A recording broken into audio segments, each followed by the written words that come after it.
नमस्कार दोस्तों, medical news जोसा में आप सभी का तहे दिल से बहुत बहुत स्वागत है। तो दोस्तों, जैसा कि आपको पता है कि ये मेडिकल न्यूज़ जोसा आपको हर तरह के मेडिकल कोर्सेज़ की 100% सटीक और सही जानकारी देता रहेगा। तो इसी तरीके से आज मैं बात करने वाला हूँ जो RUHS के सेकेंड राउंड की काउंसलिंग है। वो आपको पता होगा कि 1-2 दिन पहले शेड्यूल जारी हो गया था और ये सेकंड राउंड की जो काउंसलिंग है वो सेकंड राउंड की काउंसलिंग फाइनली यहाँ पर आज से स्टार्ट कर दी गई है। ठीक है, तो आज मैं आप लोगों से इसी टॉपिक पर बड़े ध्यान से चर्चा करने वाला हूँ कि यहाँ पर इंस्ट्रक्शन जारी हो चुके हैं सेकंड राउंड काउंसलिंग को लेकर। क्या इंस्ट्रक्शन है वो मैंने शॉर्ट फॉर्म में लिख लिए जिससे कम टाइम में आपको ज़्यादा चीज़ें बता सकूँ। तो देखिए दोस्तों, यहाँ पर इंस्ट्रक्शन आए हैं और अकॉर्डिंग टू इंस्ट्रक्शन यहाँ पर बताया गया है कि सेकेंड राउंड काउंसलिंग में कौन पार्टिसिपेट कर सकता है, सेकेंड राउंड काउंसलिंग कौन दे सकता है और कौन नहीं दे सकता, मतलब कौन करा सकता है और कौन नहीं करा सकता। तो देखिए दोस्तों, सबसे पहले अपन बात करेंगे कि जो काउंसलिंग है वो कौन कौन करा सकता है। तो देखिए दोस्तों, काउंसलिंग वो लोग करवा सकते हैं जो कि इन 4 पॉइंटों में से कोई एक पॉइंट की काबिलियत रखते हैं। पहली बात अगर मैं करूं, जिन्होंने फर्स्ट राउंड की काउंसलिंग नहीं करवाई थी वो लोग यहां पर सेकंड राउंड की काउंसलिंग बिल्कुल करवा सकते हैं और इनको यहां पर सेकंड राउंड काउंसलिंग करवाने के लिए 550 रुपये का शुल्क जमा कराना पड़ेगा। तो वो जब आप सेकंड राउंड की काउंसलिंग कराने मित्र के पास या कहीं जाओगे या जब पोर्टल पे सेकंड राउंड काउंसलिंग कराओगे तब 550 रुपये आपसे लेगा। नंबर 2, फर्स्ट राउंड की काउंसलिंग में कॉलेज नहीं मिली। जिन लोगों ने फर्स्ट राउंड की काउंसलिंग करा दी थी लेकिन उनको कॉलेज नहीं मिल पाई, तो वो लोग भी यहाँ पर सेकंड राउंड की काउंसलिंग करा सकते हैं, लेकिन उनको किसी प्रकार के कोई भी फीस को जमा कराने की ज़रूरत नहीं है क्योंकि उन्होंने फर्स्ट राउंड में ही अपनी फ़ीस जमा करा दी थी। तो 2 पॉइंट क्लियर। तीसरे की अगर मैं बात करूँ, फर्स्ट राउंड में काउंसलिंग में कॉलेज तो मिल गई लेकिन उसको कॉलेज चेंज करवानी है। किसको?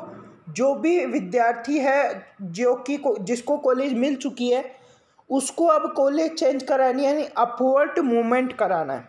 तो वो अपवर्ड मूवमेंट करा सकता है, वही इन्हीं सेकेंड राउंड के दौरान वो अपवर्ड मूवमेंट करवा सकता है, लेकिन उसने मैनेज चॉइस वाला ऑप्शन चयनित होना चाहिए। आपकी जो आईडी है जहाँ पे कॉलेज ने आपके ओपन की होगी तो उस दौरान कॉलेज के द्वारा ये अथॉरिटी होती है कि मैनेज चॉइस का ऑप्शन चूज़ करे या नहीं करे। अगर आपने मैनेज चॉइस का ऑप्शन चयनित करवाया होगा या आपकी कॉलेज ने किया होगा तो यहाँ पर ध्यान रखना दोस्तों, आप क्या करवा सकते हो, अपवर्ड मूवमेंट करा सकते हो। तो आप जाइए, अगर आपको अपवर्ड मूवमेंट कराना है तो आप कराइए। ठीक है, अब बात करते हैं कि कॉलेज मिलने पर डॉक्यूमेंट मिसमैच हो गई और सीट रिजेक्ट हो गई, यानी आपको कॉलेज तो मिली लेकिन आपके डॉक्यूमेंट्स में कोई ना कोई प्रॉब्लम की वजह से आपके डॉक्यूमेंट्स मिसमैच हो गए और आपकी सीट को रिजेक्ट कर दिया गया। तो आप भी क्या करा सकते हो, सेकंड राउंड काउंसलिंग करवा सकते हो। तो दोस्तों, पहली बात तो ये क्लियर होती है कौन कौन सेकंड राउंड काउंसलिंग करवा सकता है। अब अपन यहाँ पर चर्चा करेंगे कि कौन कौन सेकेंड राउंड काउंसलिंग नहीं करवा सकता दोस्तों। तो देखिए, ये वो 3 पॉइंट है जिनको देखते हुए सेकेंड राउंड काउंसलिंग नहीं करवाई जा सकती।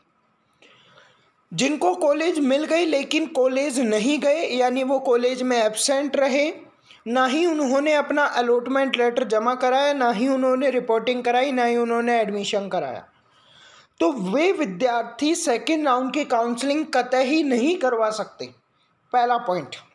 नंबर 2, कॉलेज मिल गई, एडमिशन भी हो गया लेकिन बाद में छोड़ दिया, यानी आपको कॉलेज भी मिली, आपका रिपोर्टिंग भी हुई, अलॉटमेंट लेटर भी जमा हुआ, एडमिशन भी मिल गया, लेकिन आपने छोड़ दिया कि हम तो ये कॉलेज में नहीं पढ़ेंगे। तो आप यहाँ पर क्या नहीं करवा सकते, सेकेंड राउंड काउंसलिंग नहीं करवा सकते। ओके, अब लास्ट, जिसने कॉलेज में जिसको कॉलेज तो मिल गई और कॉलेज मिलने के बाद उसने रिपोर्टिंग करवाई लेकिन उसको अपवर्ड मूवमेंट करवाना है और अगर उसने मैनेज चॉइस का ऑप्शन चयनित नहीं किया है, विद्यार्थी ने मैनेज चॉइस का ऑप्शन चयनित नहीं किया है, तो वो सेकेंड राउंड की काउंसलिंग नहीं करवा पाएगा, अपवर्ड मूवमेंट नहीं करवा पाएगा। अगर आपने मैनेज चॉइस का ऑप्शन चयनित किया हुआ है तो आप सेकेंड राउंड की काउंसलिंग करवा सकते हो, अगर नहीं किया तो नहीं करवा सकते। तो दोस्तों ये हो गई आज की ये बात कंप्लीट कि कौन कौन सेकेंड राउंड की काउंसलिंग करवा सकता है और कौन कौन सेकेंड राउंड की काउंसलिंग नहीं करवा सकता। तो चलिए दोस्तों, ये बात तो अपनी यहाँ पर कंप्लीट होती है। अब अपन यहाँ पर बात करते हैं कि सेकेंड राउंड काउंसलिंग करवाते समय आपको कौन सी गलती नहीं करनी है। तो सेकेंड राउंड काउंसलिंग करवाते समय आपको एक गलती है वो कभी नहीं करनी। कौन सी गलती? कि अगर आपके 50 से कम नंबर है, 50 से कम अंक अगर आपको प्राप्त हुए, आपके अंक कितने हैं? 50 से कम है, तो ऐसी परिस्थिति में आपको ज़्यादा से ज़्यादा कॉलेज बढ़नी है, मैक्सिमम कॉलेज बढ़नी है, ठीक है। तो आपको कॉलेज मिलने के चांसेस बढ़ेंगे। और अगर 50 से ऊपर है तो आप अच्छे अपने हिसाब से कॉलेज बढ़ सकते हो, आप मिनिमम भी बढ़ सकते हो और मैक्सिमम भी बढ़ सकते हो, आपकी चॉइस पे डिपेंड है। तो ये बात आपको ध्यान रखनी है, ये गलती आपको नहीं करनी। गवर्नमेंट कॉलेज सारी भरिए जितनी भी है, गवर्नमेंट कॉलेज तभी मिलने के चांसेस बढ़ते हैं जब आप सारी गवर्नमेंट कॉलेज भर देते हो। तो चलिए दोस्तों, ये वीडियो यहीं पे समाप्त करते हैं। और आज मेरा वीडियो बनाने का जो मेन उद्देश्य था वो आप लोगों को जो इंस्ट्रक्शन है वो बताना था।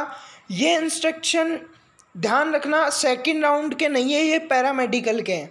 लेकिन जो पैरामेडिकल और सेकंड राउंड के इंस्ट्रक्शन है वो बिल्कुल समान है। वही इंस्ट्रक्शन पैरामेडिकल में रहेंगे और वही सेकंड राउंड में रहेंगे। तो ये आपको यहाँ पर ध्यान रखना है। इंस्ट्रक्शन ज़रूरी है जानना, बिना इंस्ट्रक्शन के आप कभी भी कोई भी काम मत किया करो। तो इस चैनल को सब्सक्राइब कीजिए, वीडियो को लाइक कीजिए और शेयर कीजिए। और जल्द ही आप लोगों के लिए फ्री ऑफ कॉस्ट मैं आप लोगों के लिए बड़े बड़े सरप्राइज़ ला रहा हूँ। जो भी विद्यार्थी 2022 के अंतर्गत बीएससी नर्सिंग एंट्रेंस एग्ज़ाम देना चाहता है, चाहे कोई से भी स्टेट से क्यों ना हो, उसके लिए फ्री ऑफ कॉस्ट मैं कोर्स ला रहा हूँ, वो भी यूट्यूब चैनल पर। और साथ ही साथ यहाँ पर आपको बता देना चाहता हूँ कि ऐप पर भी ये सारा कोर्स मिलेगा आपको। ऐप भी मेरा लॉन्च होगा और ऐप पर भी आपको फ्री ऑफ कॉस्ट मिलेगा। सबसे बड़ी बात यहाँ पे ये है। तो चलिए दोस्तों, फ्री कोर्स के लिए आप सभी तैयार हो जाइए। जय हिंद दोस्तों, जय भारत।